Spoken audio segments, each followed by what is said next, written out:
4장 43절에서 54절, 기적보다 앞선 믿음, 기적보다 앞선 믿음이란 말씀으로 이 새벽에 은혜를 나누도록 하겠습니다. 사랑하는 성도 여러분, 오늘 우리는 예수님의 여정을 따라 갈릴리로 향해 나아가고 있습니다. 예수님이 앞에서 사마리아 수가성에 있었죠. 그 소외된 땅에, 아무도 유대인들이 찾아가지 않은 그 소외된 땅에 있다가 오셨습니다.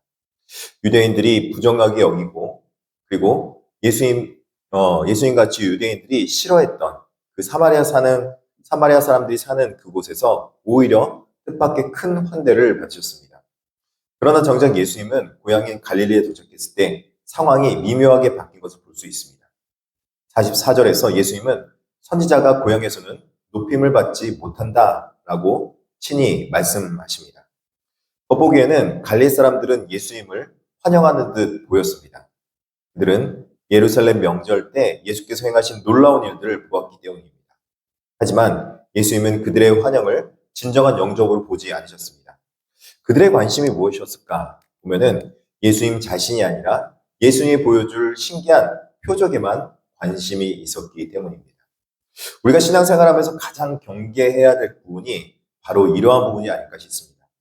주님이 어떤 분이시며 주님이 우리에게 어떤 일들을 행하실 수 있는 분인지, 그 주님이 우리에게 어떤 것을 주고자 하시는지를 알기보다는 주님의 우리에게 들어줄 우리의 소망의 욕구, 그 혜택에만 관심이 있다는 것입니다.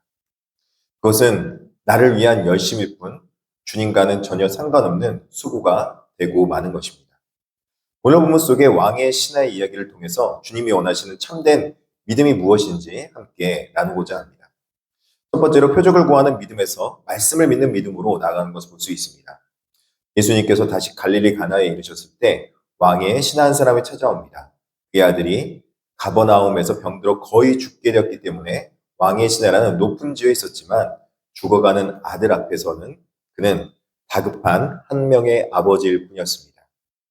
그는 예수님께서 내려오셔서 내 아들의 병을 고쳐주셔서 예수님께 간절히 요구합니다. 왕의 신하이고 높은 지위가 있었음에도 자신의 아들 때문에 예수님께 나와서 간절히 요청하는 것이죠. 예수님의 대답은 무엇입니까? 너희는 표적과 기사를 보지 못하면 도무지 믿지 아니하리라. 이렇게 말하면서 48절에 예수님께서 마치 거절하듯이, 그리고 그 신하의 믿음을 책망하듯이 말씀하고 있습니다. 당시 갈릴리 사람들의 눈에 보이는 기적이 없이는 갈릴리 사람들은 믿으려 하지 않았기 때문입니다. 예수님은 이 아버지의 믿음이 단순히 기적을 보여주면 믿겠다라는 수준에 머물러 있기를 원치 않으셨다는 것이죠. 주님의 거절처럼 들리는 이 말씀은 사실은 더 큰 믿음으로 초청하시는 예수님의 부르심이었습니다. 때로는 우리의 기도가 막히고 우리의 기도가 하나님께서 응답해 주지 않는 것 같거나 늦어지는 것 같다고 느껴질 때 우리가 기억해야 될 것이 있습니다. 주님은 우리를 거절하신 것이 아니라는 것입니다. 우리의 믿음의 표적을 구하는 단계를 넘어서 말씀을 신뢰하는 단계로 나아가기를 기다리고 계시는 것입니다. 표적 보고 믿기를 원하는 것이 아니라 말씀을 믿고 하나님의 일들을 바라보기 원하는 것이죠. 가라 라는 말씀에 순종하는 이 신하의 믿음을 볼 수 있습니다. 예수님의 지적에도 불구하고 아버지는 절대 포기하지 않았습니다. 주여, 내 아버지가 죽기 전에 내려오소서. 아버지가 아들의 그 죽음 앞에서 너무나도 연약해져 있고 아주 간절히 원했겠죠. 주여, 그렇게 원했던 것입니다. 그때 예수님은 그가 원하는 방식, 함께 내려가신 것 대신에 전혀 다른 응답을 주셨습니다. 가라, 내 아들이 살아있다. 예수님은 가버나움까지 동행하지 않으셨습니다. 환자에게 손을 얹지도 않으셨습니다. 그저 말씀 한마디만 넣으셨습니다. 여기서 신하의 위대함이 드러납니다. 성경은 그 사람이 예수께서 하신 말씀을 믿고 가더니라고 기록합니다. 이것이 바로 기적보다 앞선 믿음입니다. 눈에 보이는 증거는 아무것도 없었습니다. 멀리 떨어져 있는 아들이 정말 나았는지, 고침 받았는지, 아니면은 나아지고 있는지, 어떤 상황인지 전혀 확인하지 못한 상황에서 예수님께서 가라, 내 아들이 나았다 라는 그 말을 듣고 그냥 발걸음을 돌이켜 간 것입니다. 아니, 어떻게 보면은 간절히 좀 같이 가 주십시오. 이렇게 요청하고 있는데, 그렇게 더 한번 매달릴 법도 한데, 예수님께서 가라는 그 말씀에 순종해서 이제 같이 가는 것이 아니라 이제 내려가고 있는 것이죠. 여러분, 사실은 어떻습니까? 요즘 세상에서 기독교를 믿는 것, 기독교를 신뢰하는 것, 그거 참 쉽지 않지 않습니까? 다들 뭐라고 말합니까? 너희들 믿음을 보여봐. 너희들 믿음을 보여주면 내가 믿어볼게.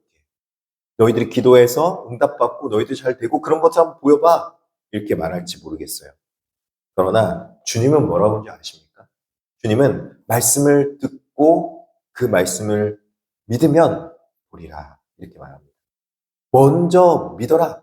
그러면 하나님의 일하심을 볼 수 있다라고 말씀하고 있는 것이죠.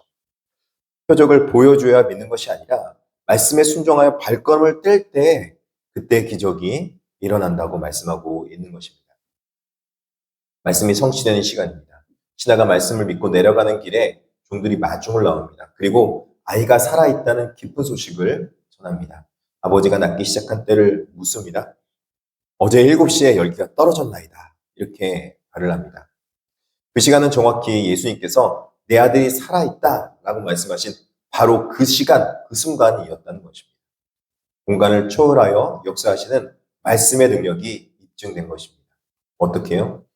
믿고 말씀을 듣고 믿음으로 갈 때 일어났다는 것이죠. 이것은 말씀이 일으킨 새 창조의 역사이며 믿음으로 화답한 자가 누리는 기쁨이라는 것입니다. 이 사건을 통해서 왕의 신하뿐만 아니라 그의 온 집안이 다 예수를 믿게 되었습니다. 왜 그랬습니까? 기적이 일어나서요? 아니요. 믿음으로 나아갈 때 하나님께서 역사하셨기 때문이라는 것이죠. 처음에는 병고침이라는 기적 때문에 예수님을 찾았지만 나중에는 예수의 말씀의 능력을 믿고 체험하고 온 가족이 구원을 얻는 더 큰 축복을 누리게 된 것입니다. 사랑하는 성도 여러분, 오늘 보면 54절은 이것이 예수께서 행하신 두 번째 표적이라고 말을 하고 있습니다. 표적은 그 자체가 목적이 아니라 그것이 본질이 아니라 그것이 가리키는 방향, 즉 사인, 표지판을 말하고 있는 것이죠. 그 표지판 누구를 가리키고 있습니까? 예수 그리스도가 누구신지를 보여주고 가리키고 있는 것입니다. 이 세상은 우리에게 끊임없이 장밋빛 제안을 쏟아놓을지 모르겠습니다. 눈에 보이는 확실한 보장과 성공을 약속하며 유혹합니다. 하지만 우리는 세상의 소리가 아니라 주님의 말씀을 따라가는 사람들입니다. 왕의 신하처럼 내 눈앞에 아무런 증거가 보이지 않아도 주님이 가라 하시면 갈 수 있는 믿음, 즉 말씀을 듣고 믿는 신앙. 그랬을 때 그것이 그 말씀이 역사하고 그 말씀이 이루는 것을 바라볼 때 주님이 우리 안에서 점점 주님이 된다는 것입니다. 그 권위를 인정하고 순종해야 된다는 것이죠. 기적을 보고 믿는 자가 아니라 믿음으로 기적을 불러오는 기적의 세대가 되는 것입니다. 믿음이 기적을 불러옵니다. 오늘 주신 약속의 말씀을 붙들고 세상으로 나아갈 때 여러분의 삶의 현장에서 말씀으로 이루어진 치유와 회복의 역사, 그것은 먼저 믿고 말씀을 순종할 때라는 것입니다. 여러분, 먼저 믿음입니다. 먼저 믿는 그 믿음을 간직하길 진심으로 축복합니다. 기도하겠습니다.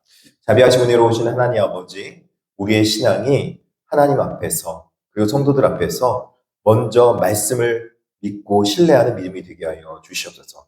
그리고 그 말씀을 믿고 신뢰하는 자들에게 역사하시는 하나님이 우리 가운데 증거로 나타나 많은 사람들에게 복음을 전할 수 있는 귀한 통로가 되게 하여 주시오며 주님께서 우리에게 이루고자 하는 주님의 뜻이 우리 가운데 이루어지는 놀라운 역사를 바라보게 하여 주시옵소서. 먼저 신앙과 믿음이 우리에게 필요함을 고백합니다.